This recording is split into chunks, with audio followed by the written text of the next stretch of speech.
Transformer में हम सबसे पहला जो न्यूमेरिकल है उसको हम सॉल्व कर रहे हैं अभी। तो सबसे पहले न्यूमेरिकल में हमको क्या क्या गिवन है, पहले हम उसको देख लेते हैं कि हमको क्या क्या गिवन है। उसके बाद में हम क्या करेंगे कि हमको फाइंड आउट क्या करना है उसको हम एक बार अच्छे से रीड कर लेते हैं और उसको फिर कैसे सॉल्व करना है वो तरीका हम देखते हैं। ठीक है, तो सबसे पहले मैं क्वेश्चन पढ़ रहा हूँ। A step down transformer operate on, क्या बोला है, step down transformer operate on 50 hertz. 50 hertz का मतलब क्या रहता है कि हमको फ्रीक्वेंसी गिवन है। हमको क्या गिवन है, फ्रीक्वेंसी कितनी है, 50 हर्ट्स। ठीक है ना, ये मैं लिख रहा हूँ।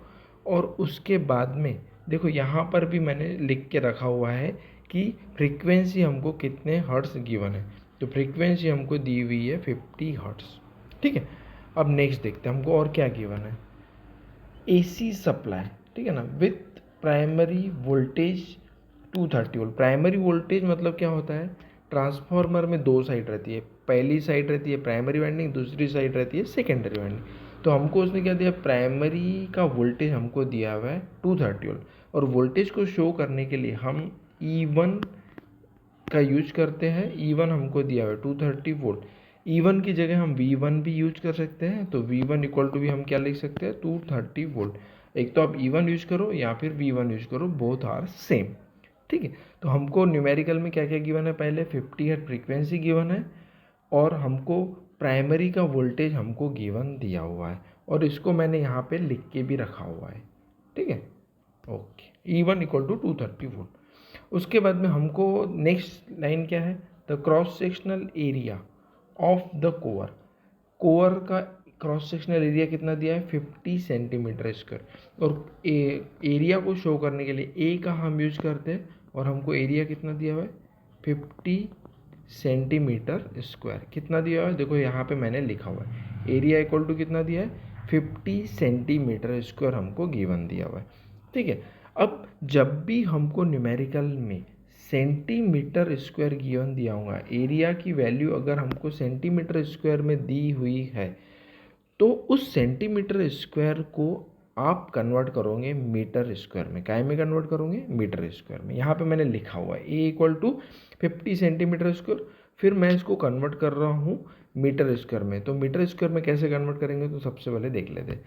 सेंटीमीटर, हमको सेंटीमीटर में, सेंटीमीटर को अगर मीटर बनाना है तो हम यूज करेंगे 10⁻⁻² मीटर।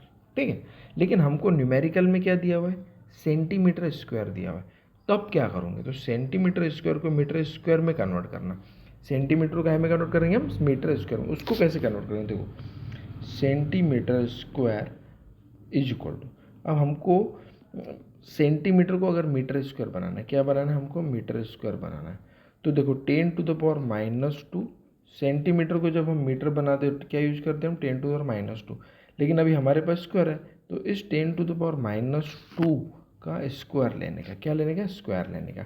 तो तुम्हारा आंसर आएगा 2 × 4, 10⁻⁻4 मीटर स्क्वायर। ठीक है, तो हमने अभी क्या कर दिया, 10⁻⁻4 में मीटर स्क्वायर में कन्वर्ट कर दिया। सेंटीमीटर स्क्वायर हमको गिवन है, उस सेंटीमीटर स्क्वायर को हमने क्या में कन्वर्ट कर दिया, मीटर स्क्वायर में, जो कि मैंने आपको यहाँ पे लिख के रखा हुआ है। तो आप देख सकते हैं, देखो 10⁻⁻4 मीटर स्क्वायर दिया हुआ है। हमने उस 10⁻1050 सेंटीमीटर स्क्वायर हमको गिवन है, उसको हमने काय में कन्वर्ट कर दिया, 50 × 10⁻², उसका स्क्वायर। फिर हमने क्या कर दिया, 2 × 2 2 × 4।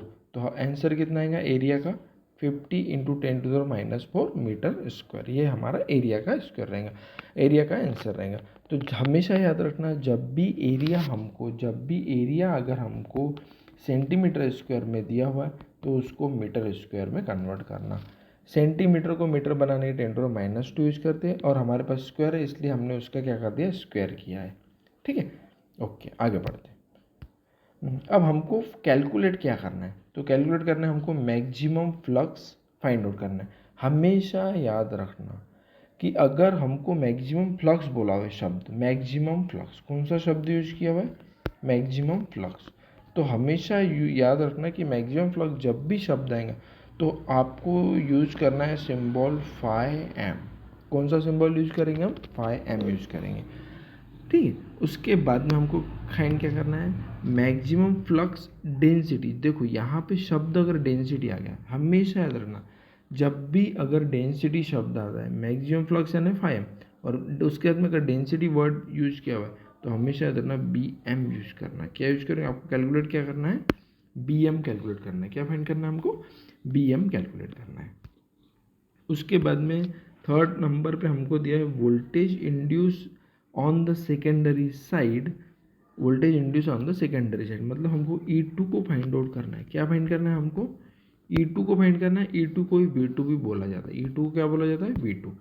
एक E2 फाइंड करो या V2 फाइंड करो, ठीक है, हमको वो फाइंड करना है। अब उसके लिए हमको कुछ डेटा हमको गिवन दिया है। Assume primary and secondary turns दिया हुआ है। देखो प्राइमरी टर्न्स, सेकेंडरी टर्न्स, तो टर्न्स को हमेशा याद रखना एन से यूज करते हैं।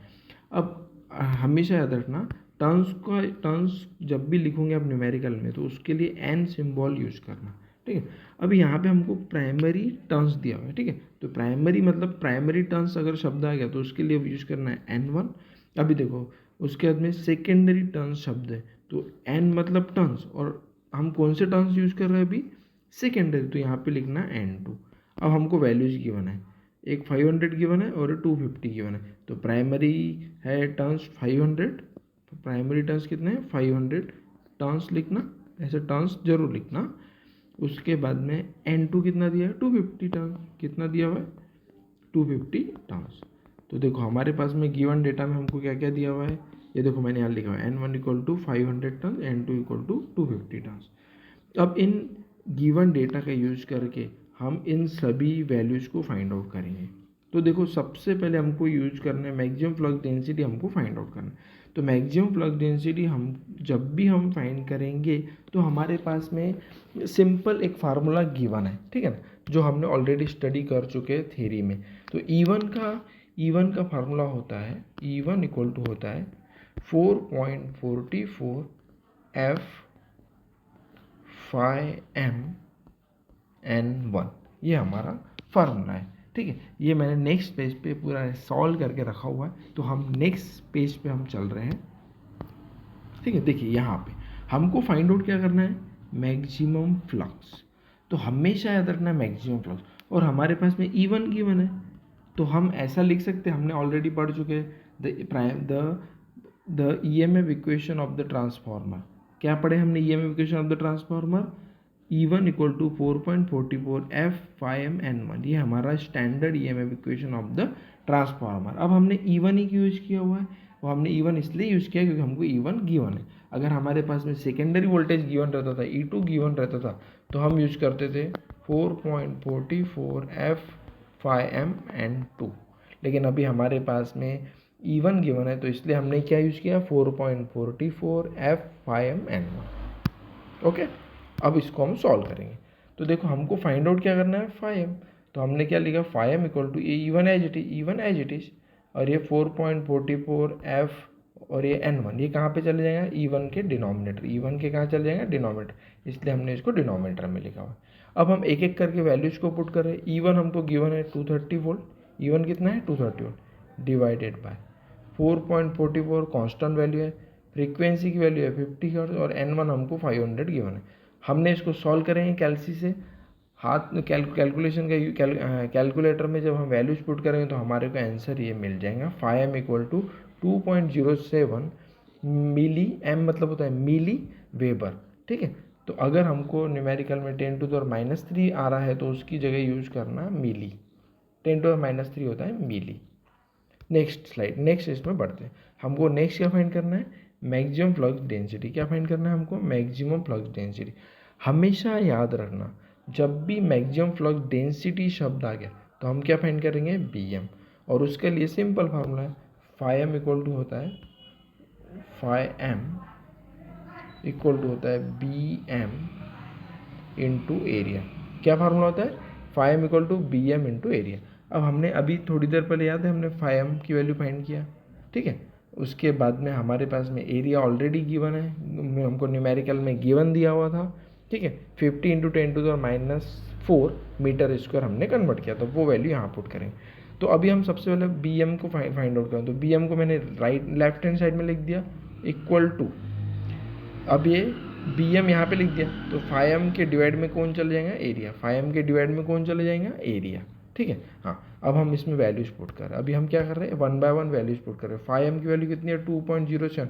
अब यहाँ पे m दिया हुआ है, m मतलब 10⁻³ इसलिए हमने यहाँ पे क्या पुट करेंगे, 2.07 इंटू 10⁻3। 10⁻3 कहाँ से आएगा, तो ये मिली यानी 10⁻³ ठीक है। हाँ, अब हमने क्या कर दिया, एक एक करके वैल्यू पुट कर दिया। 5m की वैल्यू क्या है, 2.07 इंटू 10⁻3, ये 5m की वैल्यू है। उसके बाद में एरिया की वैल्यू कितनी है, तो हमको गिवन दिया हुआ है, देखो यहाँ पे कितना है एरिया की वैल्यू, 50 इंटू 10⁻4 मीटर स्क्वायर। ये अभी हम क्या करेंगे, वहाँ पर पुट करेंगे। ठीक है, अभी हमने एरिया की वैल्यू यहाँ पे पुट कर दिया।